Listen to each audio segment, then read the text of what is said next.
So, welcome to episode 2 of Electronic Cafe Celebrates. And the second album we want to celebrate is the incredible Upstairs at Eric's by Yazoo.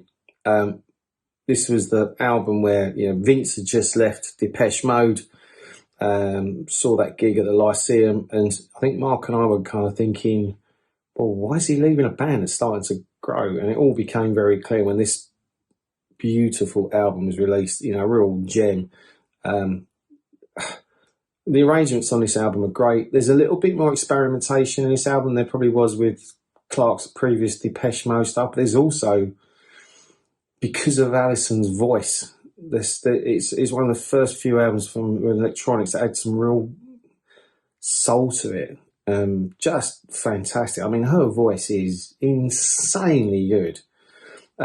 But another great album that's kind of formed the tapestry of music that Mark and I love and most of you people love. This is a big album for most of us and deserves celebrating. I mean, obviously Don't Go, Only You, Winter Kills. I love Goodbye 70s. That song apparently was related to Alison's disappointment with the whole punk thing, that she's, it was just a fad for some of her friends apparently, but she thought it meant something. So she was disillusioned with that. But, make no mistake, this album deserves celebrating. So, again, like the Lexicon of Love, most of our viewers have seen, owned and heard this album a million times. But if you haven't, go treat yourself.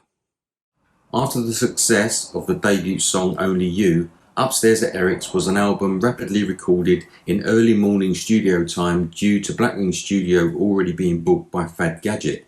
It was a collaboration in its infancy between Vince Clarke and Alison Moyet, who also didn't really communicate. But despite that, all these restraints and limitations, it seems to have added to this classic album. Again, the LP had an iconic album cover of two mannequins facing each other in a sparse warehouse.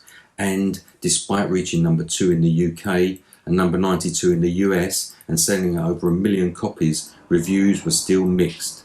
Remember, at the time, synth music was hugely looked down upon, with reviews saying things like, synth music will never be any good because they don't have a button on the front of the synth that says emotion.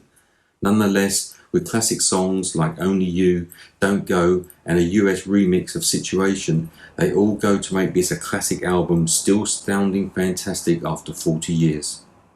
Sometimes